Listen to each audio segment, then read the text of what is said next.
Wondering what the top 10 movies were at the box office this past weekend? Were there any newcomers that were able to knock the Lego Batman movie from the top spot? Stick around, I'll let you know. This is the Box Office Results Show, and it starts right now.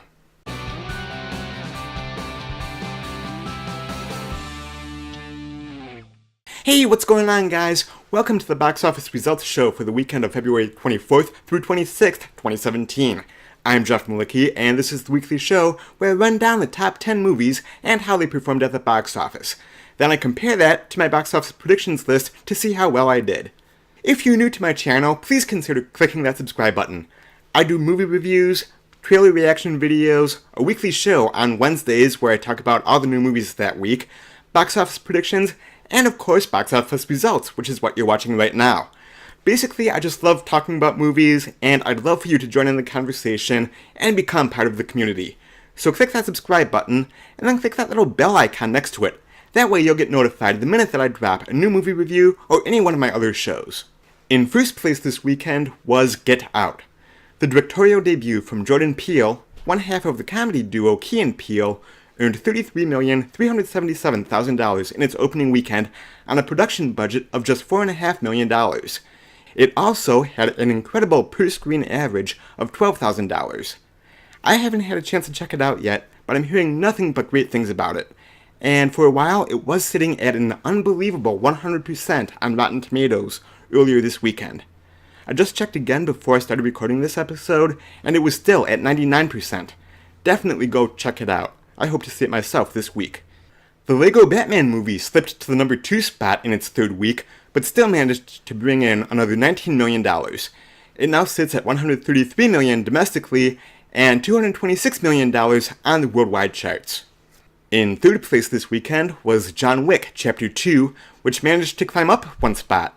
It earned another $9,359,000 this weekend, bringing its domestic total to $74,771,000. Worldwide, the action sequel starring Keanu Reeves has earned nearly $126 million. In fourth place was The Great Wall, which had a 50% drop, bringing in $9,125,000. It's now earned about $35 million here in the US and $129.5 million worldwide. But on a production budget of $150 million, it will have a hard time making a profit. Fifth place belonged to 50 Shades Darker, or as I like to call it, 50 Shades of More Kinky Fuckery.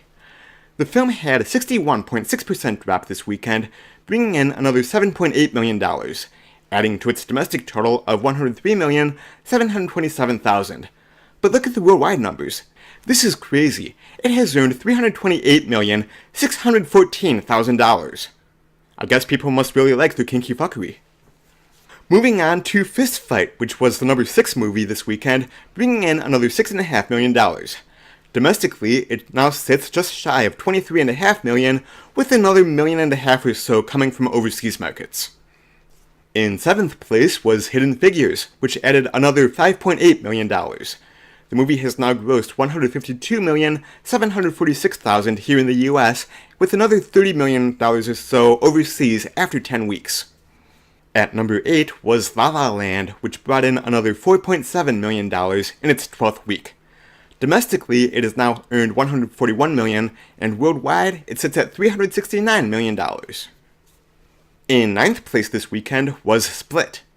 The latest thriller from M. Night Shyamalan added another $4 million to its $130 million US total, and worldwide, the film has now earned $221,656,000 off a production budget of just $9 million. And rounding out the top 10 this week, I'm starting to sound like a broken record, but at number 10, once again, was Lion, which brought in another $3,832,000 this weekend.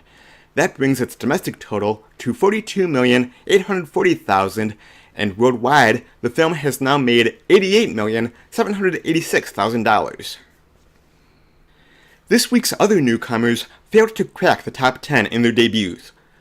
Rock Dog opened in 11th place with $3.7 million, and Collide came in 13th place with a miserable $1.5 million in its opening weekend. Not good.